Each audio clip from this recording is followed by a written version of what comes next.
Você sabia que a membrana plasmática da célula inicia sua formação em uma organela lá do interior da célula? Eu sou Carlinhos e nós vamos começar agora mais uma questão do SSA Primeira Fase 2021. Vamos comigo? Olha só essa questão número 2. Leia o texto a seguir. Em artigo publicado na FACEB Journal, pesquisadores do CEPID Redoxoma, liderados pela professora Alicia Kowaltowski, da USP, demonstraram que modificações na forma da mitocôndria alteram sua capacidade de absorção e retenção de cálcio. Assim, afetam o equilíbrio de cálcio celular e provocam problemas em outra organela, constituída por uma rede de túbulos e vesículas, envolvidas na síntese de lipídios, na desintoxicação e no transporte intracelular. Mitocôndrias e essa organela são fisicamente ligadas, e essa interação entre elas é importante para a sinalização celular. O que a gente está mostrando nesse artigo é que não apenas o cálcio é transportado por essa organela para a mitocôndria, mas o oposto também acontece. Assinale a alternativa que apresenta a organela que realiza as funções destacadas no texto. Então vamos aqui por partes. Galera, veja que questão bacana. Vou pegar aqui meu marca-texto para a gente dar uma analisadinha parte por parte. Olha só. Esse estudo, eu li o estudo todinho, é um estudo que analisa os aspectos morfológicos da mitocôndria, o tamanho da mitocôndria, a fragmentação da mitocôndria e a capacidade de absorção de cálcio que essa mitocôndria tem. Tanto que ele fala aqui, demonstram que modificações na forma da mitocôndria alteram sua capacidade de absorção e retenção de cálcio. E depois ele fala, assim, afetam o equilíbrio de cálcio celular e provocam problemas em outra organela. Ele não fala que organela é essa, a gente tem que descobrir, mas ele dá algumas pistas, veja bem. Constituída por uma rede de túbulos e vesículas envolvidas, olha só, na síntese de lipídios, na desintoxicação e no transporte intracelular. Bom, a gente já sabe que essa organela que ele está falando é o retículo endoplasmático. Só que o interessante é que quando a gente fala de retículo endoplasmático, a gente tem duas partes, né? Nós temos uma subdivisão aqui. Nós temos o rugoso, que tem ribossomos associados em suas membranas, e o liso, que não possui esses ribossomos.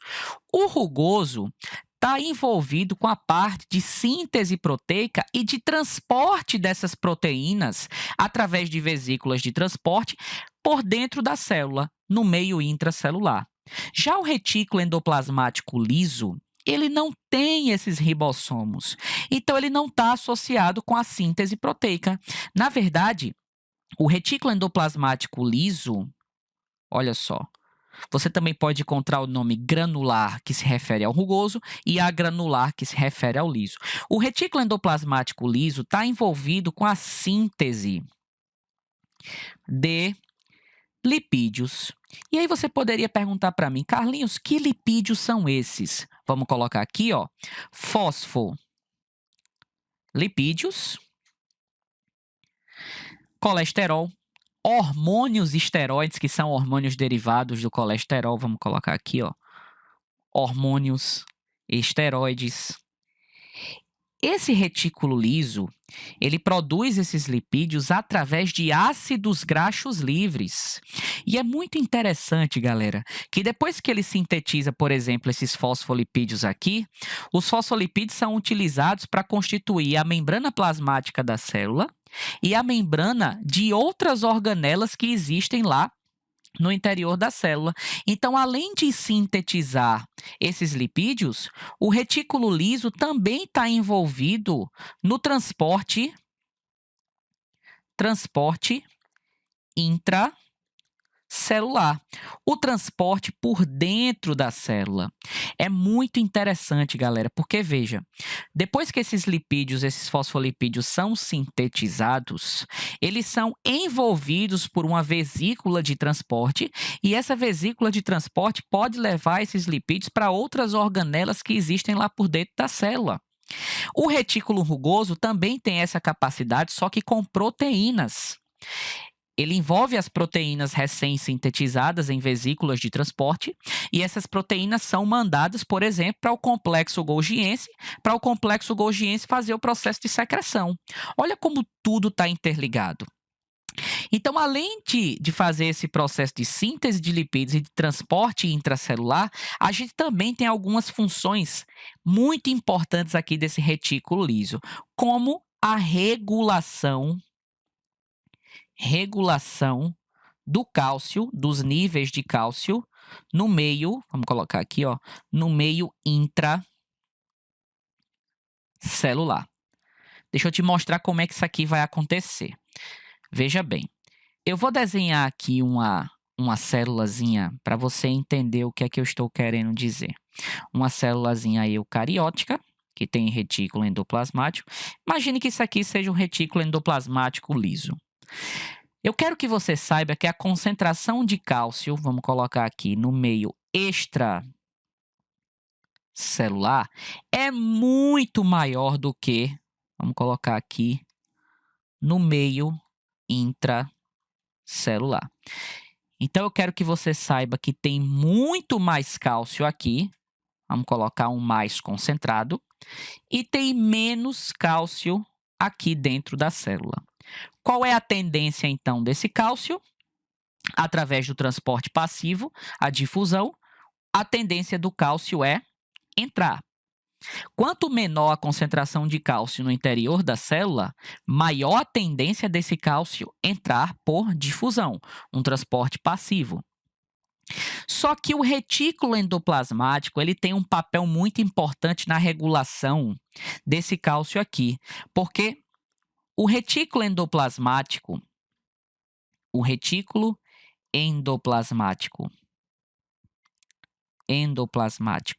liso possui bombas de cálcio.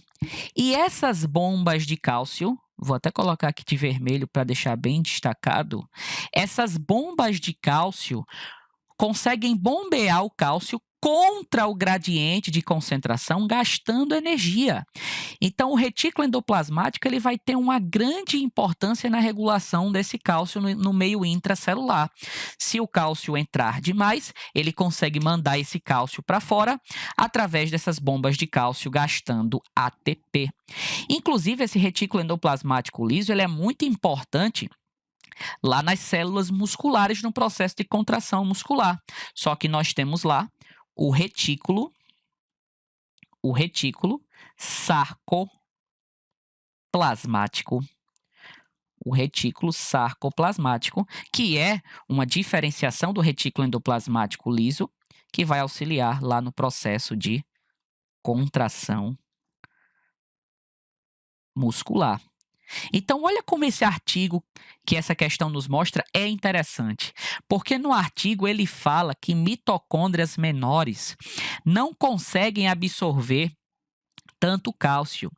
E com essa diminuição dessa absorção de cálcio pela mitocôndria, o nível de cálcio no interior do citosol e no retículo diminui bastante.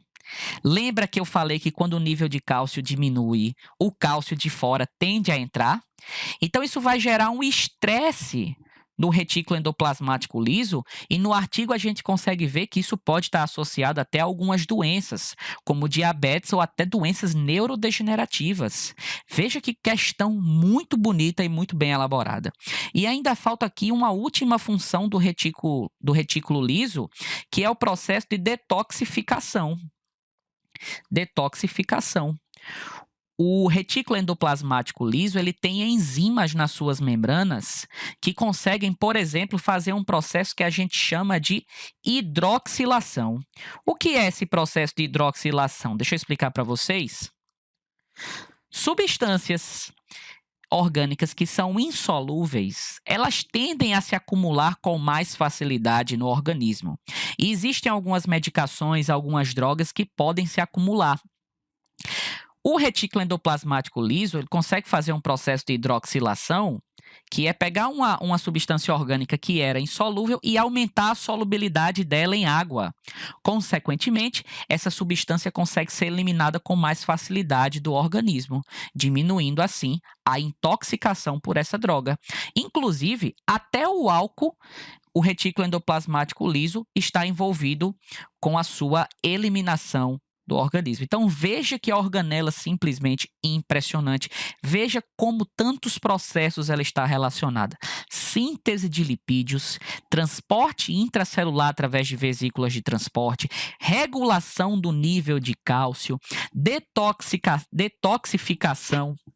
Inclusive, essa detoxificação acontece em bastante quantidade nos hepatócitos. Cuidado para não pensar que é só nos hepatócitos. Inclusive, galera, já que a gente está fazendo essa discussão de detoxificação do retículo endoplasmático liso, na fundamentação teórica dessa questão, eu vou colocar inclusive o link desse artigo aqui.